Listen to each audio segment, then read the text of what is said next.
Equiduct est un marché boursier réglementé européen destiné aux investisseurs privés. Equiduct permet de tirer parti de la nouvelle concurrence entre les bourses en garantissant aux investisseurs l'exécution de leurs ordres au meilleur prix, toutes plateformes confondues. Bonjour à tous, bienvenue pour le duplex de ce jeudi 8 novembre 2012. On rejoint tout de suite comme toujours Giovanni Filippo à la salle des marchés de Bourse Direct. Bonjour Giovanni. Bonjour Roxane. Alors ce matin, le CAC 40 reprenait quelques couleurs malgré une clôture en forte baisse hier. Comment expliquez-vous ce regain? Est-ce que c'est le vote du plan d'austérité en Grèce? Est-ce que ce sont les nouvelles mesures concernant l'économie en France? Qu'est-ce que vous en pensez? Je crois que c'est plutôt, avant tout, pour moi, un rebond d'ordre technique après la forte baisse d'hier. Mais malheureusement, il a été vite consommé puisqu'on avait ouvert en hausse de 0,73% et que maintenant, on essaye de garder un léger gain. Je crois qu'on est à plus 0,15 à l'heure actuelle. Donc, pour moi, c'est uniquement un rebond technique. Autour de l'équilibre, d'accord. Du côté des résistances et des supports, à quoi peut-on s'attendre ? Eh bien, écoutez, on a de nouveau enfoncé hier, après les déclarations et les prévisions, surtout de la Commission européenne au niveau des perspectives en zone euro, qui resteront faibles. Elles ont également touché, je dirais, l'Allemagne. Alors, ce n'est pas un scoop, mais c'est la réalité. Donc, on va dire qu'on a eu un retour un petit peu de l'économie réelle sur le terrain qui a affligé le marché. Donc, on a cassé la zone 3450, 3460. On était au-dessus ces derniers jours.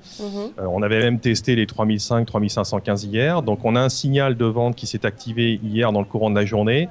Et il faut absolument, si vous voulez, reprendre ce niveau-là, 3450, 3460, et éviter de casser une zone que j'appellerais une zone de seuil d'alerte moyen terme qui se situe à 3390, 3370. Oui. 3390 étant la moyenne mobile à 20 semaines, donc une ligne de tendance de fond quand même, qu'il faut absolument préserver. Si on la casse, ça sera tout simplement synonyme d'une détérioration supplémentaire et probablement la fin du cycle actuel.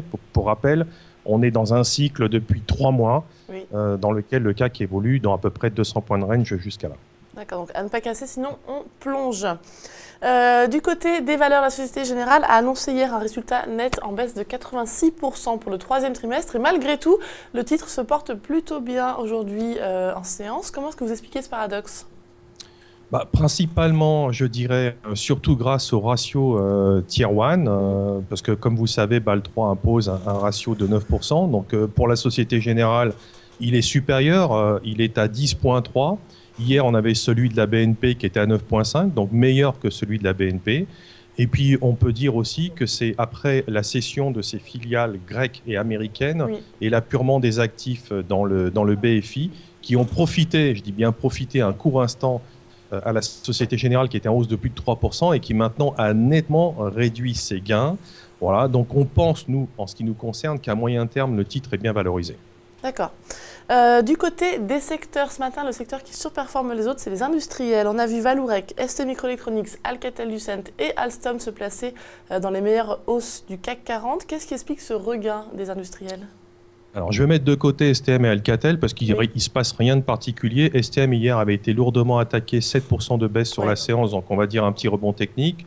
Alcatel, rien de très très particulier, à part quelques positions vendeuses qui sont allégées sur le titre, nous a-t-on signalé.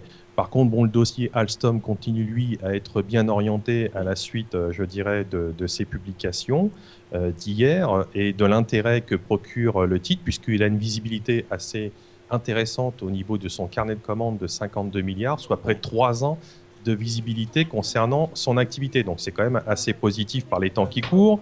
Et Vallourec, je dirais, même si les résultats ne sont pas extraordinaires, puisque à comparer au cycle 2011, ils sont plutôt inférieurs, mais disons que l'objectif annuel de marge est quant à lui supérieur, mais le titre a quand même du mal, je dirais, à s'extirper d'une zone basse dans laquelle il évolue maintenant depuis plusieurs semaines. Et pour l'instant, on n'a pas vraiment de signal d'achat ni d'intérêt marqué sur le titre. Tout simplement, un petite hausse qui salue l'objectif annuel de marge qui est maintenu. D'accord. Et pour les autres, un rebond technique qui correspond à celui du CAC 40, j'imagine. On va traverser l'Atlantique du côté de New York. Bien sûr, Barack Obama a été réélu hier pour 4 ans. Les investisseurs n'ont pas accueilli la nouvelle de manière positive. Au contraire, ils sont inquiets pour la situation du pays. On parle de falaise fiscale, de mur budgétaire à relever. Qu'est-ce qui va se passer du côté des bourses new-yorkaises aujourd'hui ? Les bourses new-yorkaises, comme on l'avait évoqué à votre antenne ces dernières semaines, sont en termes de tendance, les 3 indices principaux sont en repli maintenant depuis quelques semaines, après avoir enfoncé il y a 15 jours, 3 semaines, je crois, des seuils d'alerte à court terme. Donc hier, ils ont effectivement vécu une séance assez rouge au niveau des États-Unis, oui, enfonçant par la même occasion les 2 précédents plus bas hebdomadaires et donc se rapprochant dangereusement des seuils d'alerte de tendance à moyen terme. Donc pour l'instant, on peut peut-être prévoir une petite accalmie sur les États-Unis, quoique il faudra surtout surveiller, si vous voulez, que les seuils d'alerte à moyen terme tiennent. 12 654 sur le Dow Jones, 2922 qu'on a approché de très très près, à 4 points près sur le Nasdaq hier, puisqu'on a fait un plus bas à 2926, oui, et 1354 sur le Standard & Poor's. L'évolution de la tendance des marchés américains dépendra du maintien ou pas au-dessus de ces seuils de tendance moyen terme. Maintenant, au niveau de l'économie américaine, on sait très bien, comme vous l'avez évoqué, que le mur fiscal va être, je dirais, au centre de toutes les interrogations et de toutes les attentes du marché. Et c'est vrai que plane le doute de menace des agents de notation, oui, si les États-Unis restent, je dirais, stoïques et continuent à conserver leur stratégie, c'est-à-dire inonder le marché, je dirais, de liquidités sans se préoccuper de leur dette. Oui, d'accord. Vigilance aux États-Unis. Merci beaucoup Giovanni pour toutes ces précisions. On vous retrouve demain pour le prochain Duplex Bourse. Bonne fin de journée, au revoir. C'est l'heure de Dr Win et Mr Lose. À gauche, c'est Mr Lose. À droite, Dr Win. Leur point commun, investir en bourse. Leur différence, Mr Lose réalise toujours ses transactions sur le marché historique. Dr Win, il sait qu'être un winner, ça se joue dès l'exécution de ses ordres. Il utilise donc Equiduct. Aujourd'hui, nos 2 investisseurs ont décidé d'acheter le même titre. Et c'est la lose pour Mr Lose. Pas de chance, il y avait un meilleur prix ailleurs. C'est tout l'inverse. Pour Dr Win, son ordre est exécuté à un meilleur cours que sur le marché historique. Dès l'exécution, il fait une meilleure opération. Vous l'aurez compris, optimiser ses gains en bourse, ça commence dès l'exécution. Equiduct, la bourse des particuliers pour une meilleure exécution.